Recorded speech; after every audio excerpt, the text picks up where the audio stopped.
उमा सहित भगवान शिव का प्राकट्य, उनके द्वारा अपने स्वरूप का विवेचन तथा ब्रह्मा आदि तीनों देवताओं की एकता का प्रतिपादन। ब्रह्मा जी कहते हैं, नारद, भगवान विष्णु के द्वारा की हुई अपनी स्तुति सुनकर करुणानिधि महेश्वर बड़े प्रसन्न हुए और उमा देवी के साथ सहसा वहां प्रकट हो गए। उस समय उनके 5 मुख और प्रत्येक मुख में 3-3 नेत्र शोभा पाते थे।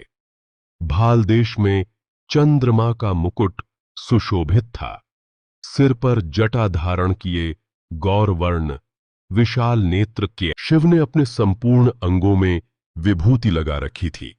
उनके 10 भुजाएं थीं। कंठ में नील चिह्न था।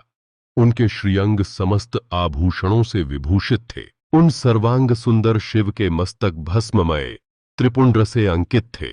ऐसे विशेषणों से युक्त परमेश्वर महादेव जी को भगवती उमा के साथ उपस्थित देख मैंने और भगवान विष्णु ने पुनः प्रिय वचनों द्वारा उनकी स्तुति की। तब पापहारी करुणाकर भगवान महेश्वर ने प्रसन्न चित्त होकर उन श्री विष्णु देव को श्वास रूप से वेद का उपदेश दिया। उन्हें उनके बाद शिव ने परमात्मा श्री हरि को गुह्य ज्ञान प्रदान किया। फिर उन परमात्मा ने कृपा करके मुझे भी वह ज्ञान दिया।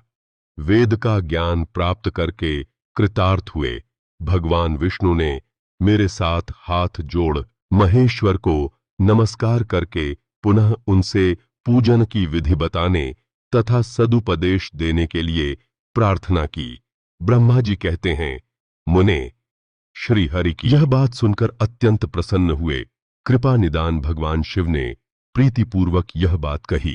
श्री शिव बोले, सुरश्रेष्ठ गण, मैं तुम दोनों की भक्ति से निश्चय ही बहुत प्रसन्न हूं। दोनों लोग मुझ महादेव की ओर देखो। इस समय तुम्हें मेरा स्वरूप जैसा दिखाई देता वैसे ही रूप का प्रयत्न पूर्वक पूजन चिंतन करना चाहिए। तुम दोनों महाबली हो और मेरी स्वरूप भूता प्रकृति से प्रकट हुए हो। मुझ सर्वेश्वर के दाएं बाएं अंगों से तुम्हारा आविर्भाव हुआ है। ये लोकपितामह ब्रह्मा मेरे दाहिने पार्श्व से उत्पन्न हुए हैं और तुम विष्णु मुझ परमात्मा के वाम पार्श्व से प्रकट हुए हो। मैं तुम दोनों पर भली भांति प्रसन्न हूं और तुम्हें मनोवांछित वर देता हूं। मेरी आज्ञा से तुम दोनों की मुझ में सुदृढ़ भक्ति हो। ब्राह्मण, तुम मेरी आज्ञा का पालन करते हुए जगत की सृष्टि करो और वत्स विष्णु, तुम इस चराचर जगत का पालन करते रहो। जो हम दोनों से ऐसा कहकर भगवान शंकर ने हमें पूजा की उत्तम विधि प्रदान की, जिसके अनुसार पूजित होने पर वे पूजक को अनेक प्रकार के फल देते हैं। शंभु की उपर्युक्त बात सुनकर मेरे सहित श्रीहरि ने महेश्वर को हाथ जोड़ प्रणाम करके कहा। भगवान विष्णु बोले, प्रभो, यदि हमारे प्रति आपके हृदय में प्रीति उत्पन्न हुई है और यदि आप हमें वर देना आवश्यक समझते हैं तो हम यही वर मांगते हैं कि आप में हम दोनों की सदा अनन्य एवं अविचल भक्ति बनी रहे। ब्रह्मा जी कहते हैं, मुने, श्रीहरि की यह बात सुनकर भगवान हर ने पुनः मस्तक झुकाकर प्रादेव स्वच्छ को खड़े नारायण देव से कहा। श्री महेश्वर बोले, मैं सृष्टि की पालन और संहार का करता हूं, सगुण और निर्गुण हूं तथा सच्चिदानंद स्वरूप निर्विकार परब्रह्म परमात्या हूं। विष्णु, सृष्टि, रक्षा और प्रलय रूप गुणों अथवा कार्यों के भेद से मैं ही ब्रह्मा, विष्णु और रुद्र नाम धारण करके 3 स्वरूपोंच विभक्त हुआ हूं। हरे, वास्तव में मैं सदा निष्कल हूं।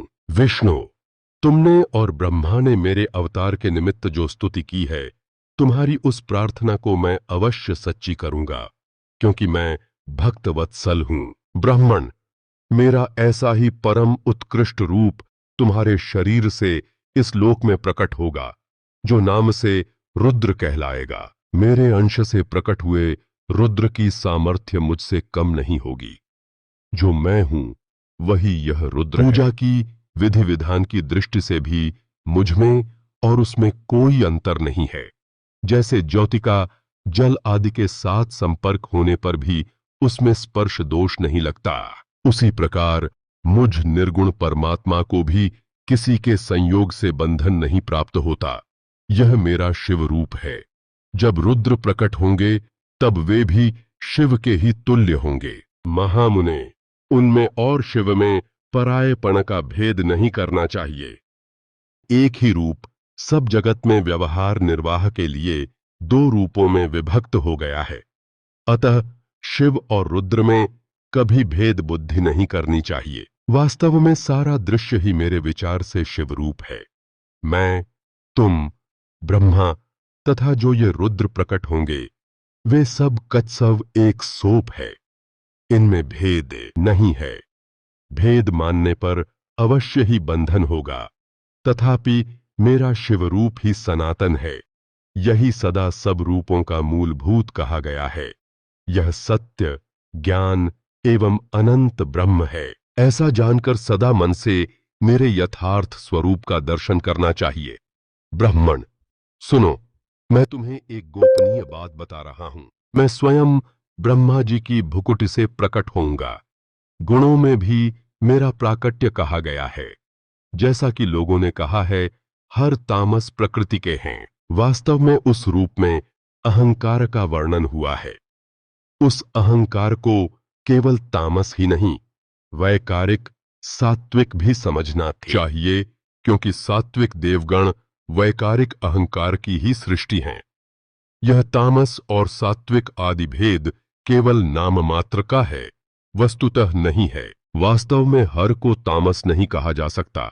ब्राह्मण, इस कारण से तुम्हें ऐसा करना चाहिए। तुम तो इस सृष्टि के निर्माता बनो और श्रीहरि इसका पालन करें, तथा मेरे अंश से प्रकट होने वाले जो रुद्र हैं, वे इसका प्रलय करने वाले होंगे। ये जो उमा नाम से विख्यात परमेश्वरी प्रकृति देवी हैं, इन्हीं की शक्तिभूता वाग्देवी ब्रह्मा जी का सेवन करेंगी। फिर इन प्रकृति देवी से वहां जो दूसरी शक्ति प्रकट होगी, वे लक्ष्मी रूप से भगवान विष्णु का आश्रय लेंगी।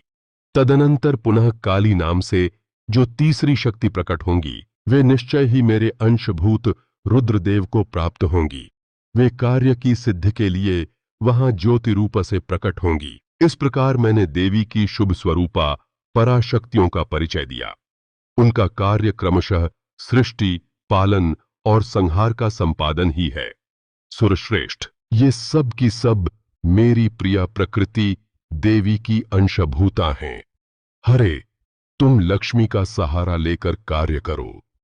तुम्हें प्रकृति की अंशभूता वाग्देवी को पाकर मेरी आज्ञा के अनुसार मन से सृष्टि कार्य का संचालन करना चाहिए, और मैं अपनी प्रिया की अंशभूता परात्पर काली का आश्रय ले रुद्र रूप से प्रलय संबंधी उत्तम कार्य करूंगा। तुम सब लोग अवश्य ही संपूर्ण आश्रमों तथा उनसे भिन्न अन्यान्य विविध कार्यों द्वारा चारों वर्णों से भरे हुए लोक की सृष्टि एवं रक्षा आदि करके सुख पाओगे। हरे, तुम ज्ञान विज्ञान से संपन्न तथा संपूर्ण लोकों के हितैषी हो। अतः अब मेरी आज्ञा पाकर जगत में सब लोगों के लिए मुक्तिदाता बनो। मेरा दर्शन होने पर जो फल प्राप्त होता है, वही तुम्हारा दर्शन होने पर भी होगा। मेरी यह बात सत्य है, सत्य है। इसमें संशय के लिए स्थान नहीं है। मेरे हृदय में विष्णु हैं और विष्णु के हृदय में मैं हूं। जो इन दोनों में अंतर नहीं समझता, वही मुझे विशेष प्रिय है। श्रीहरि मेरे बाएं अंग से प्रकट हुए हैं। ब्रह्मा का दाहिने अंग से प्राकट्य हुआ है, और महाप्रलयकारी विश्वात्मा रुद्र मेरे हृदय से प्रादुर्भूत होंगे। विष्णु, मैं ही सृष्टि, पालन और संहार करने वाले रज आदि त्रिविध गौर द्वारा ब्रह्मा, विष्णु और रुद्र नाम से प्रसिद्ध हो तीन रूपों में पृथक पृथक प्रकट होता है। साक्षात शिव गुणों से भिन्न हैं। वे प्रकृति और पुरुष से भी परे हैं। अद्वितीय, नित्य, अनंत, पूर्ण एवं निरंजन पर ब्रह्म परमात्मा हैं। तीनों लोकों का पालन करने वाले श्रीहरि भीतर तमोगुण और बाहर सत्वगुण धारण करते हैं। त्रिलोकी का संहार करने वाले भीतर सत्वगुण और बाहर तमोगुण धारण करते हैं, तथा त्रिभुवन की सृष्टि कारण वाले ब्रह्मा जी बाहर और भीतर से भी रजोगुणी ही हैं। इस प्रकार ब्रह्माए, विष्णु तथा रुद्र इन तीन देवताओं में गुण हैं, परंतु शिव गुणातीत माने गए हैं। विष्णु, तुम मेरी आज्ञा से इन सृष्टिकर्ता पितामह का प्रसन्नतापूर्वक पालन करो। ऐसा करने से तीनों लोकों में पूजनीय होगे। श्री हरि को सृष्टि की रक्षा का भार एवं भोग मोक्ष दान का अधिकार दे। भगवान शिव का अंतर्धान होना। परमेश्वर शिव बोले, उत्तम व्रत का पालन करने वाले हरे विष्णु, अब तुम मेरी दूसरी आज्ञा सुनो। उसका पालन करने से तुम सदा समस्त लोकों में माननीय और पूजनीय बने रहोगे। ब्रह्मा जी के द्वारा रचे गए लोक में जब कोई दुहक या संकट उत्पन्न हो, तब तुम उन संपूर्ण दुखों का नाश करने के लिए सदा तत्पर रहना। तुम्हारे संपूर्ण दुस्सह कार्यों में मैं तुम्हारी सहायता करूंगा। तुम्हारे जो दुर्जय और अत्यंत उत्कट शत्रु होंगे, उन सबको मैं मार गिराऊंगा। हरे, तुम नाना प्रकार के अवतार धारण करके लोक में अपनी उत्तम कीर्ति का विस्तार करो और सबके उद्धार के लिए तत्पर रहो। तुम रुद्र के ध्येय हो और रुद्र तुम्हारे ध्येय हैं। तुम में और रुद्र में कुछ भी अंतर नहीं है। जो मनुष्य रुद्र का भक्त होकर तुम्हारी निंदा करेगा, उसका सारा पुण्य तत्काल भस्म हो जाएगा। पुरुषोत्तम विष्णु, तुमसे द्वेष करने के कारण मेरी आजा से उसको नरक में गिरना पड़ेगा।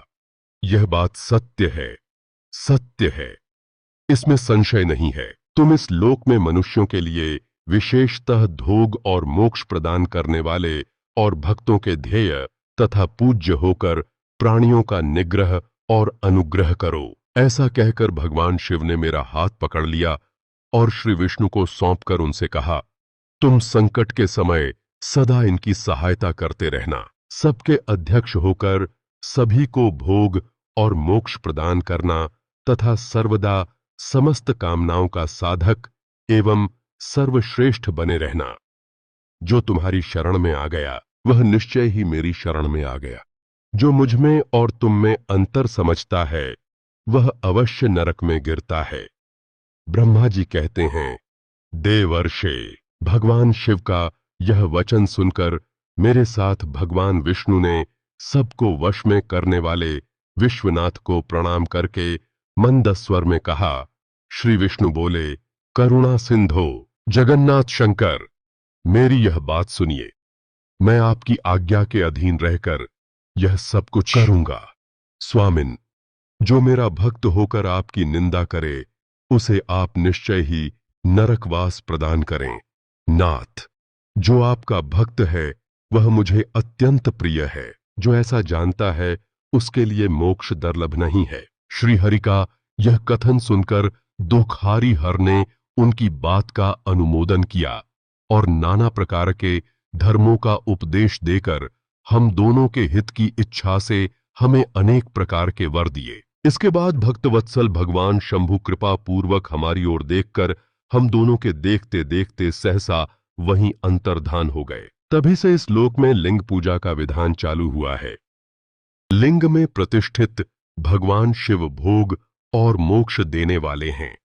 शिवलिंग की जो वेदी या अर्घा है, वह महादेवी का स्वरूप है और लिंग साक्षात महेश्वर का लय का अधिष्ठान होने के कारण भगवान शिव को लिंग कहा गया है, क्योंकि उन्हीं में निखिल जगत का लय होता है। महामुने, जो शिवलिंग के समीप कोई कार्य करता है, उसके पुण्य फल का वर्णन करने की शक्ति मुझ में नहीं है। और धार्मिक वीडियो देखने के लिए चैनल को सब्सक्राइब करें, वीडियो को लाइक शेयर करें। धन्यवाद।